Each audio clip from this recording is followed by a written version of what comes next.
Set number second 2020 coding MI 817 section A हम लोग कर चुके थे। आज हम लोग सेक्शन बी कंप्लीट करते हैं। सेक्शन बी में ग्रामर पोर्शन होता है और क्वेश्चन नंबर 10 से स्टार्टिंग होती है। यहाँ 9 तक कोर्स से होता है और क्वेश्चन नंबर 10 है do as indicated against each of the following sentences. निम्नलिखित वाक्यों में प्रत्येक के सामने जैसा निर्देशित किया गया है उसी प्रकार हमें करना है। ए नंबर में है cat upon the jumped table the, और इंडिकेटेड वर्ड्स जो ब्रैकेट में आए हुए हैं frame a correct sentence by reordering the words. शब्दों को व्यवस्थित करते हुए हमें सही वाक्य की रचना करना है। आंसर होगा the cat jumped upon the table. बिल्ली मेज के ऊपर से उछल गई, कूद गई। ये इसका राइट आंसर होगा और हम फुल मार्क्स यहाँ पर 2 मार्क्स प्राप्त कर लेंगे। और 10 का बी पार्ट है she said to me will you go there change into indirect speech, अर्थात हमें इसे इनडायरेक्ट स्पीच में चेंज करना है। तो हम जानते हैं कि चेंजमेंट जो भी होता है वो रिपोर्टिंग वर्ब और रिपोर्टेड स्पीच को देखते हुए होता है। तो हम देख रहे हैं कि रिपोर्टिंग वर्ब यहाँ पास्ट में है और रिपोर्टेड स्पीच आपका इंट्रोगेटिव में है। तो अर्थात जो रिपोर्टिंग वर्ब होगी वो आस्क्ड में बदल जाएगी और कनेक्टिव वर्ड इफ़ लगा देंगे तो चेंजमेंट होके बनेगा indirect speech. She asked me if I should go there, क्योंकि फ्यूचर में विल का शुड और शैल का शुड और विल का उड हो जाता है। अगला क्वेश्चन है doctor Ranjana teach us science. Doctor Ranjana साहिबा हमें विज्ञान पढ़ाती हैं। तो पैसिव वॉइस में चेंजमेंट करना है, इसको चेंज करना है। तो पैसिव वॉइस में ऑब्जेक्ट को प्रधानता दी जाती है, इसलिए अस चेंज होके वी बन जाएगा और सब्जेक्ट का काम करेगा।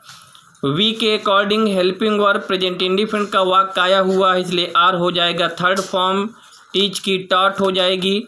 तो पैसिव वॉइस बनेगा इसका we are taught science by doctor Ranjana.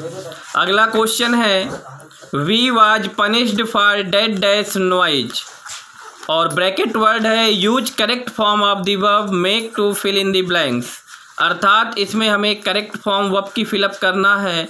Make verb I है इसलिए मेकिंग हो जाएगा। तो राइट आंसर बनेगा he was punished for making a noise, उसे शोर करने के लिए सजा दी गई।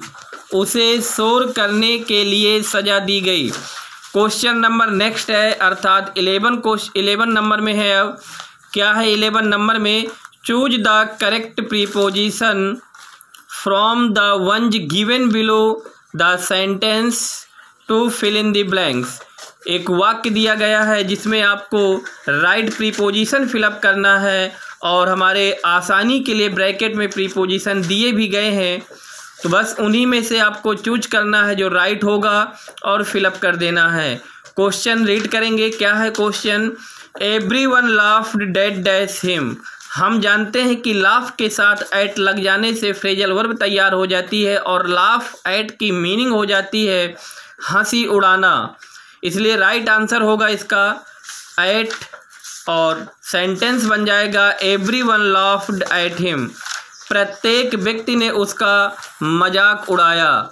अगला क्वेश्चन है कंप्लीट द फॉलोइंग सेंटेंस। निम्नलिखित वाक्य को पूरा करो। और क्वेश्चन है आपका you can not prosper unless, आगे डेड डैश है यानी कि आपको उसे पूरा करना है। तो पहले हम आए हुए वाक्य की हिंदी निकालेंगे और उसी के बेस पर आगे उसकी सपोर्टिंग वर्ड्स जो भी होंगे वो राइट कर देंगे। तो क्वेश्चन है यू कैन प्रॉस्पर अनलेस, आप समृद्ध नहीं हो सकते हैं अनलेस जब तक कि, तो आप कठिन परिश्रम नहीं करते, फिलअप कर देंगे you work hard. Next question है complete the spelling of the following words. निम्नलिखित शब्दों की स्पेलिंग कंप्लीट करना है। तो फर्स्ट में है ATT-ND-NCE, तो इससे बन जाएगी मीनिंग अटेंडेंस। सेकंड है J-ST-CE, तो इससे बन जाएगा जस्टिस। अगला क्वेश्चन है punctuate the following using capital letters where ever necessary, अर्थात जहाँ कहीं भी आवश्यक हो कैपिटल लेटर बनाना है, और दूसरी चीज़ पंचुएशन मार्क लगाना है जहाँ भी आवश्यक है। तो इसको जब बनाएंगे तो आई कैपिटल कर देंगे, I said to my father, comma inverted comma लगा देंगे, डब्लू कैपिटल बना देंगे बिल का, और you give me 200 rupees, I capital बना देंगे, wish to buy a new dress, question mark लगा के इन्वर्टेड कामा क्लोज कर देंगे, और 2 मार्क्स हमें यहाँ पर मिल जाएगा। अगला क्वेश्चन है 12 number, translate the following into English, अर्थात स्टोरी है, स्टोरी को आपको इंग्लिश में कन्वर्ट कर देना है। राणा प्रताप मेवाड़ के राजा थे, तो यूज ऑफ वाजवर है यहाँ पर। Rana Pratap was the king of Mewar, क्योंकि इंग्लिश में मेवाड़ को मेवाड़ बोलते हैं। Rana Pratap was the king of Mewar, full stop लगा देंगे। अगली लाइन पढ़ेंगे, अपने देश की स्वतंत्रता के लिए उन्होंने अनेक कष्ट उठाए, तो ही suffered a lot for the freedom of his country, he suffered a lot for the freedom of his country, full stop लगा के अगली लाइन देखेंगे, अकबर की सेना ने उन्हें हल्दी घाटी के युद्ध में हरा दिया, Akbar's army defeated him in the battle of Haldi Ghati, in the battle of Haldi घाटी। अगली लाइन फुल स्टॉप लगा के रीड करेंगे, वे जंगलों में रहने लगे किंतु उन्होंने हार स्वीकार नहीं की, तो बनेगा he started living in forest, he started या began to live in forest but did not accept his defeat. इसके बाद क्वेश्चन नंबर 13 है, write a letter to the education minister of your state requesting him to improve the educational facilities for girls in your area, अपने क्षेत्र में लड़कियों की शिक्षा सुविधाओं को सुधार के लिए आपको एजुकेशन मिनिस्टर को, जो आपके स्टेट के हैं शिक्षा मंत्री को पत्र लिखना है। अथवा में है, write an application to the principal of your college requesting him to grant you leave for 4 days, 4 दिन की छुट्टी है तो अपने प्रधानाचार्य जी को प्रार्थना पत्र लिखना है। तो प्रार्थना पत्र होगा टू द प्रिंसिपल, विद्यालय का नाम।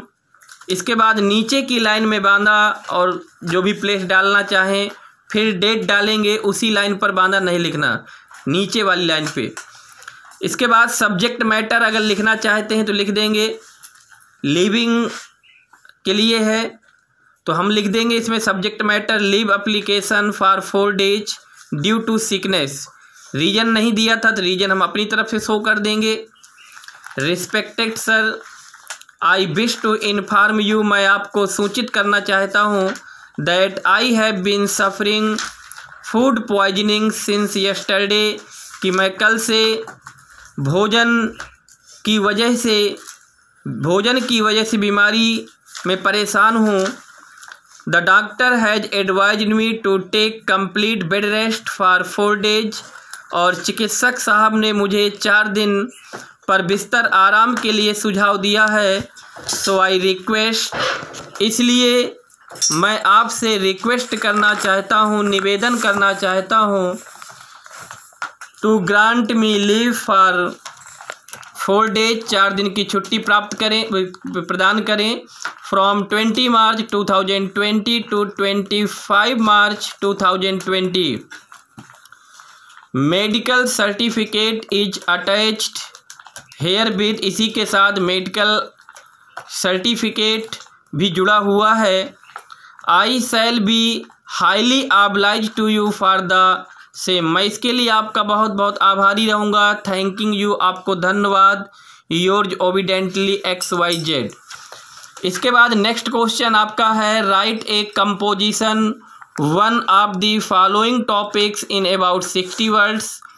Points are given below for each topics to develop the composition. एक ऐसे लिखना है जिसमें टॉपिक्स खुद पेपर में आएंगे, उन्हीं टॉपिक पर हमें लिखना है, अर्थात हेडिंग वही डालेंगे और हेडिंग के अंदर मटेरियल हम अपनी तरफ से डालेंगे।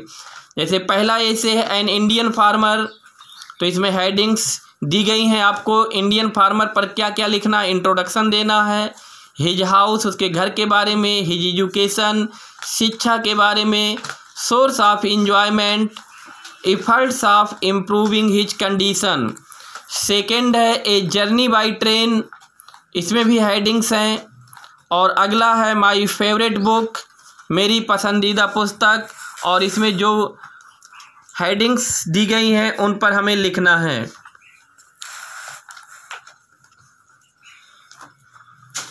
माई फेवरेट बुक पर जैसे ऐसे आपके लिए दिया गया, तो name of the book and the authors, तो बुक का नाम उसके आथर्स के बारे में लिखा गया।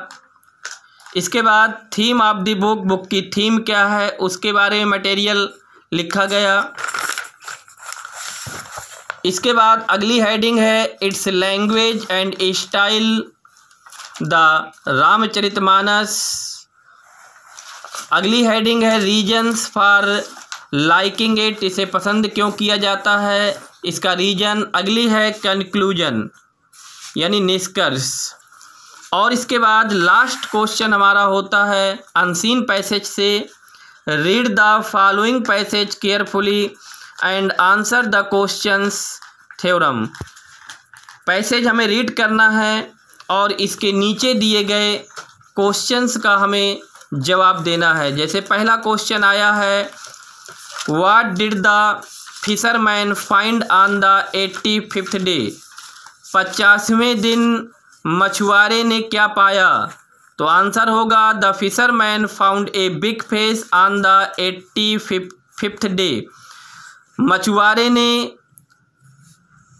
50वें दिन एक बड़ी सी मछली पाई।